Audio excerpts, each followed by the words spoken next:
Hello there everyone, welcome to the channel if you're new, welcome back if you aren't. I'm EDJ, and for the final video of Napoleon month here on this channel, this has been a great March.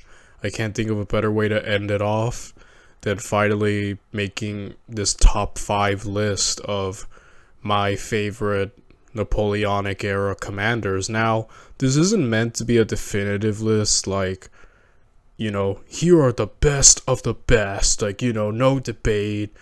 This is just my personal list because I think maybe one or two of my opinions, some of you might be like, well, I wouldn't have put them in my top 5, and that's fine. This is just my opinion, my favorites, some of the commanders that I really liked. Again, this is all just me. So, yeah, I'm just gonna rank the top 5 Napoleonic era commanders that are my favorite, that I like, that I was beyond impressed by after witnessing Epic History TV's, series on, the Napoleonic era, and some personal research that I may have done about these men. So, yeah, with that said, without any further ado, let's just get right into it. Let's start with number 1. Well, I wanted to get the most obvious out of the way, and obviously, I don't mean this list to be in a particular order, at least after Napoleon, because I think Napoleon should always rank number 1 on every list.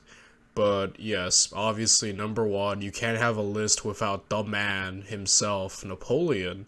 And, when I came into the Epic History TV series about Napoleon, I loved personally to research, famous military leaders. I researched a lot about the exploits of Alexander the Great, Hannibal Barca, Julius Caesar, and I admitted in my earlier Napoleon videos that he's the conqueror who's the one I've, neglected to do a lot of research on. So this Epic History TV thing, series really opened my eyes, and I became very enthralled with the man Napoleon Bonaparte. I've been through a Napoleon phase for a while, and yeah, I owe that to Epic History TV, and Napoleon is just, a genius. Arguably the greatest conqueror slash general, commander of all time. His exploits, his tenacity, his tactics and strategy are just, he's so above literally everyone in his era. It's not even funny. Even Napoleon at his I guess weakest in terms of military strength, I think after the Russian invasion, is still so impressive. I just think that Napoleon is was the last of a kind of person who could be a great military leader and a great, political mind at the same time. And his great battles throughout the Napoleonic Wars, the way he revolutionized warfare, I feel like warfare changed forever after this man came. I love the way he handled things. I love his core system. It's my favorite military system that Napoleon really, basically, I don't think he created it, but I would say he definitely used it, and a lot of people who know it probably owe it thanks to him. His speed, his great, unreal speed for the time, in which he can traverse through so much of Europe to get to one place to another, his innovation, his innovative tactics through artillery means and through, cavalry. And man, and I just keep thinking about his most impressive victories, in Austerlitz. That's a big one, right?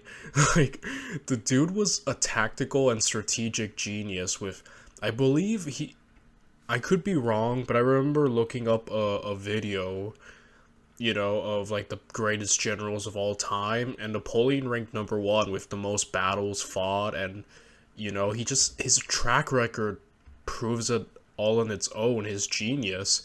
you know, at the height of his power, just how unstoppable. He's almost like a force of nature in a weird way. Like, Napoleon was more than just a human at his peak. He was just like a force of nature. And even, you know, I think my personal favorite of Napoleon as a commander is during the 6 Days campaign. It's after Leipzig, it's after the Russian invasion. Napoleon is limited because he doesn't have the cavalry anymore that he once did. He doesn't have the numbers. You know, literally all of Europe is converging into France, you know, to take Paris. And the man keeps winning these battles. He's moving at lightning speed, battling the, you know, Austrians and giving one to Bluecourt. And man, it's just like, I think that's probably the moment. Like, he was beyond impressive before, and don't get me wrong, but it was at that you see just like, you know, it's like that final, I guess you could say, swan song that just demonstrated everything that's great about Napoleon. You know, his speed, how hard-hitting, how bold and brave he could be, how willing he was to be in the thick of it with his men and, you know, manually man cannons. It's just like, Napoleon had everything that a great commander and leader could ever have, and he's worthy, more than worthy, to be among the ranks of an Alexander the Great or Julius Caesar. The man, I just think he's a genius, and I think he is the best of the Napoleonic era. And, you know, the other people on this list that come after Napoleon, I think, come very close. But yeah, I just think Napoleon at the end was just like, yeah, once in a lifetime kind of dude, and that not many could fully really ever match him. I don't know. I just think Napoleon is obviously the best of his era, without question. So next is another very obvious person, and this is the Duke of Wellington.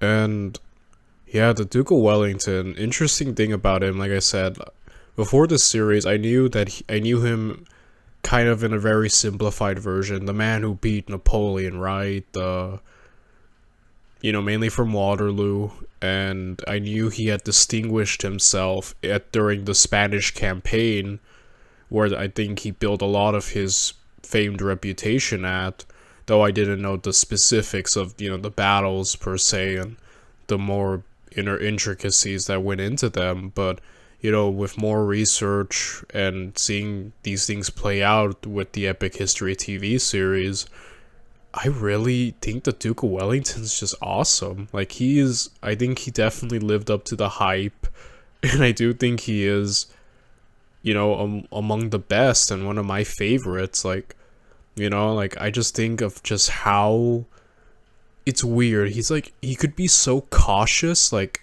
but also so aggressive. He had like the perfect way to be both defensive and offensive. I think in the Spanish campaign, a lot of it, I remember he was pulling back a lot from the marshals and choosing the most favorable time to strike, the most favorable position, the most advantageous circumstances. And, you know, some of the greatest, you know, leaders of all time, they use a lot of that. They have, you know, they choose certain locations that will best benefit them. And the Duke of Wellington could be so defensive and yet offensive. I think of, like, you know, and how I think of like the battle of, I forgot which one was it at the moment, but where he basically bodied Marmont. I think of just how he defeated a lot of Napoleon's very able marshals, like Soult, like, you know, Marmont, like Massena, managed to stump them. And sure, he had a lot of advantages at Spain, but I still don't think that takes away from his impressive overall record. Like, he could make certain marshals look like, I remember saying, like, that battle with Marmont, he made him look like an amateur, and Marmont ain't an amateur, you know?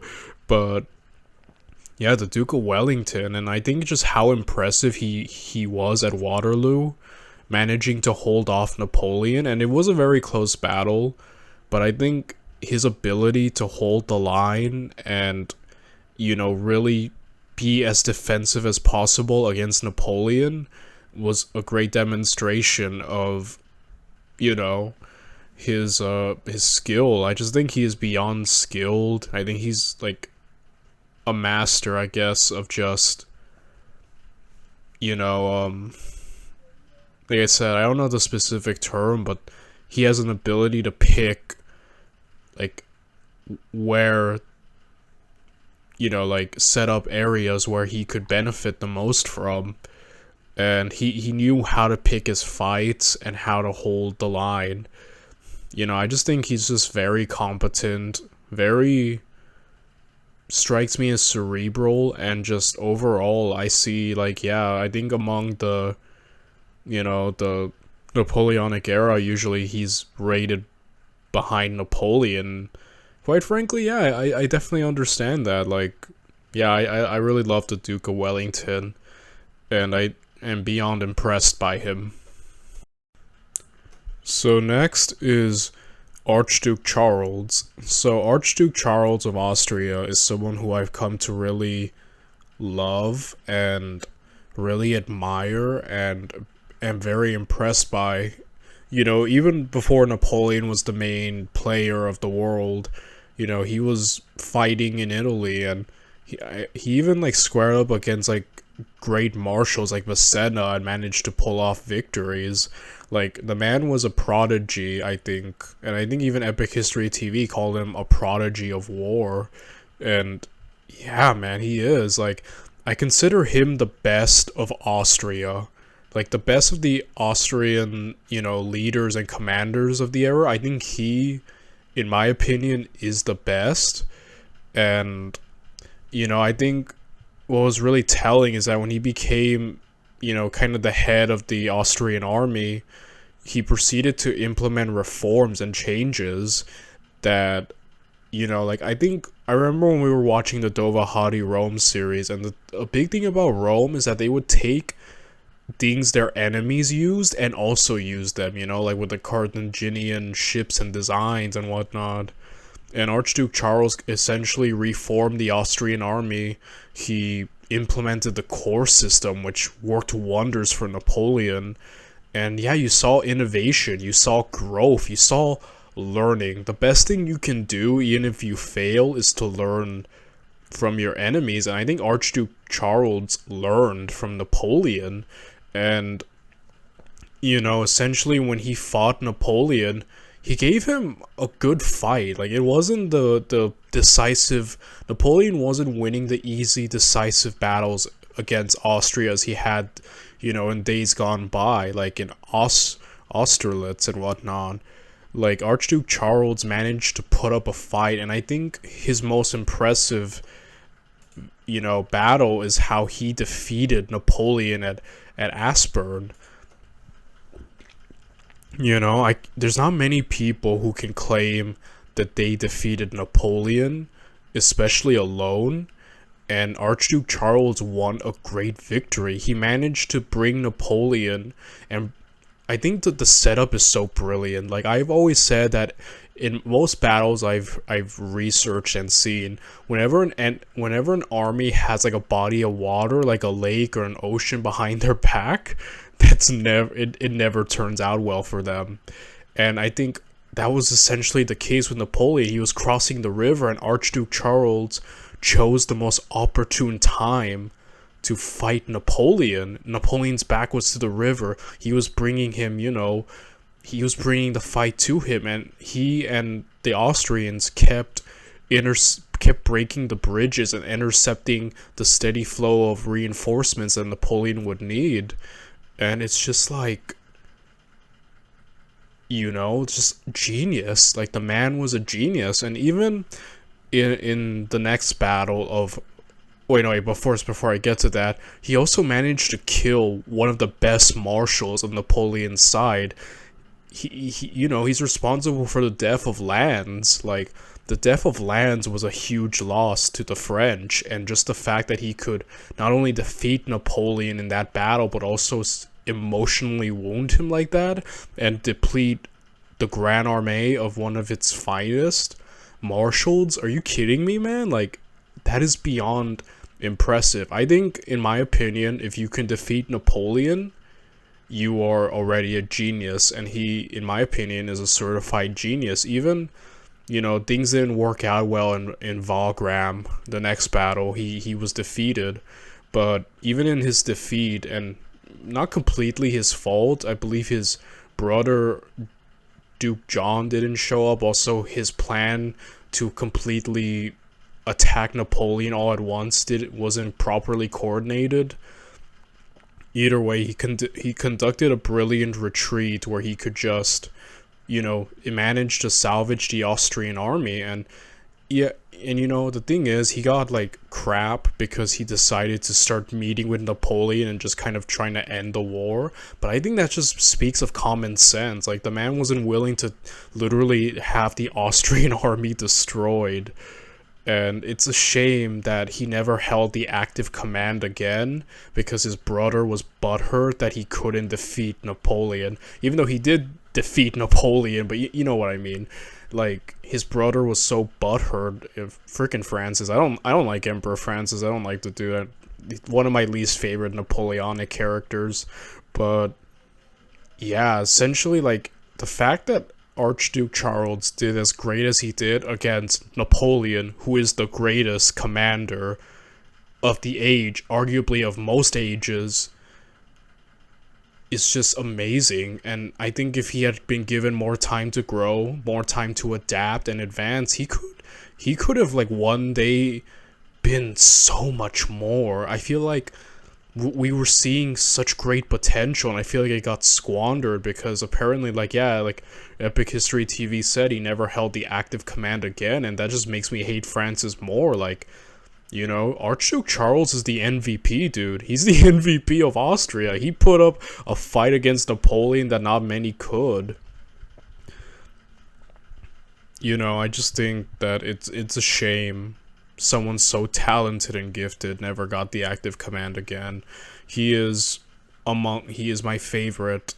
I think he shows a lot of just greatness, the ability to adapt, the ability to learn from your enemy, the ability to, and he gave Napoleon a fight, a great fight, So overall, Archduke Charles, MVP of Austria, one of my favorites.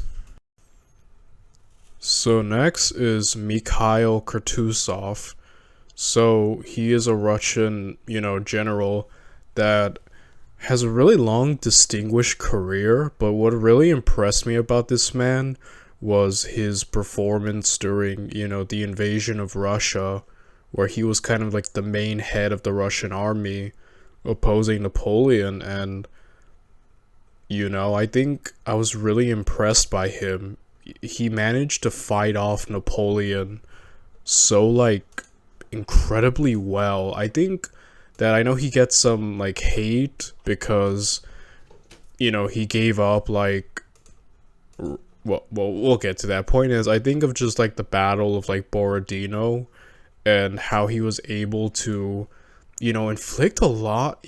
Him and the Russians put up such a great resistance against Napoleon. This is the Grand Armée, at its peak. And granted, there was they in terms of numerical strength, the Grand Armée came in with 600,000 men, and by the time the main battle of Borodino took place, there was mainly only like 800, like only over 100,000 men. But still, I think that the fact that they were able to avoid, encirclement and continually, kind of dupe Napoleon worked out really well for Kutuzov, leading him into deeper Russian land, which I don't think it was his plan to. He just didn't want to, lose too much, but it worked out so well for him. And I think at Borodino, I think it just showed the resilience of the Russians and how they were able to fight off Napoleon, literally the bloodiest day of the Napoleonic era. And the Russians, man, they put up one heck of a resistance, and I was really impressed by that. You know, that's something, you know, you don't you know, to fight off the Grand Armée and to inflict such a great fight is always worthy of note. But you know, I've heard that he's gotten like some, I guess you can say he was looked down on because he essentially gave up Moscow, which he was kind of meant to defend, and you know, it's historic value to the Russians. And you know, but I think him choosing to abandon it and try to preserve the army kind of in a weird way worked out really well. And I mean that because during the French retreat of Russia, Kutuzov gave them hell. he gave the French so much difficulties, and I was just impressed. Like, he essentially, he took a bad situation, you know, essentially kind of let Napoleon make his mistakes that rendered his army weaker, waited out, and then struck a weakened Napoleon and did great in almost capturing him and taking out his army. Like, if you ask me, I just think I was really impressed, like, especially near the Russian retreat. Him and the Russians just came across like sharks encircling a wounded animal or fish or whatever sharks hunt, you know? I just think I was really impressed by him. And I think, well, you know, there are other Russian generals like Benningsen, but I don't know, I decided to put Kutuzov in my list because I just think I really liked him for the most part. And you know, kind of looking at his earlier like history was pretty interesting as well. So yeah, he's on my list. And finally, the last person on my list, my number 5th spot is for Davout. Now, quite frankly, you could make like a top 5 list just based on Napoleon's marshals alone, and I don't think anyone would mind. And yeah, I couldn't resist putting Davout. For those of you, if you didn't get the message during the Marshals reaction series and the main Napoleonic series, I love Davout. I'm biased, I will admit.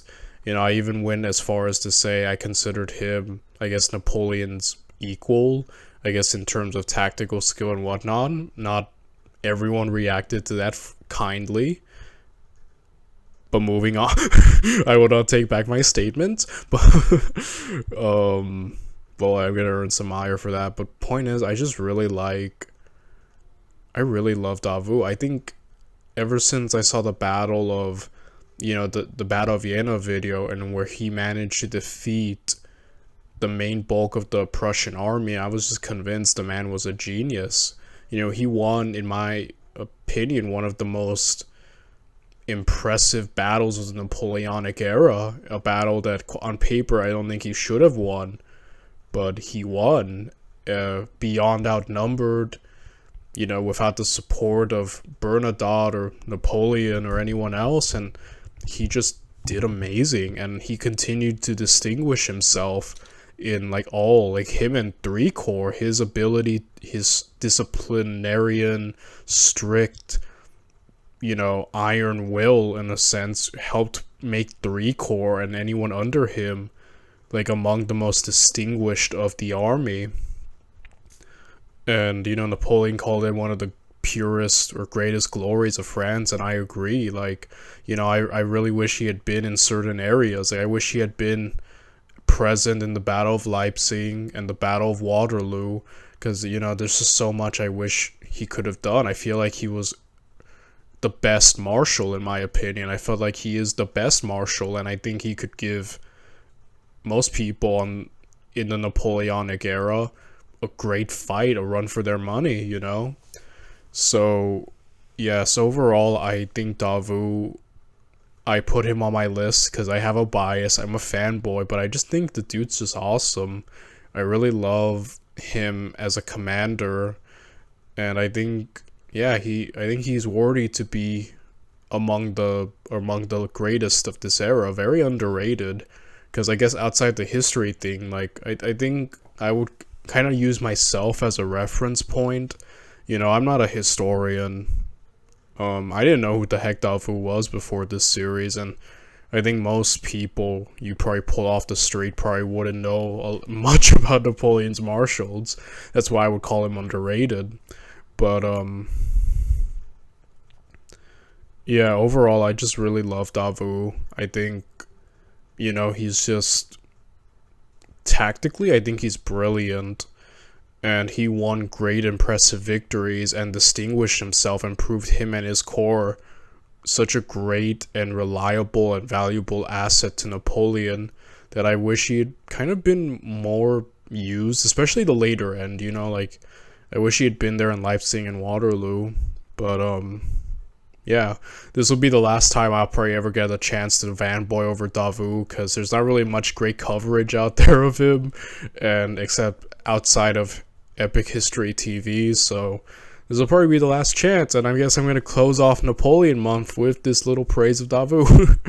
So these have been my top five favorite commanders of the Napoleonic era. Napoleon, Arthur Wellesley, aka Wellington, you know, Archduke Charles, Mikhail Kutuzov, and Davu. And yeah, I hope you guys enjoyed this ride. I hope you enjoyed this month. And thank you all very much for sticking around. I hope you continue to stick around in the future. And I'll see you all next time. Bye, everyone.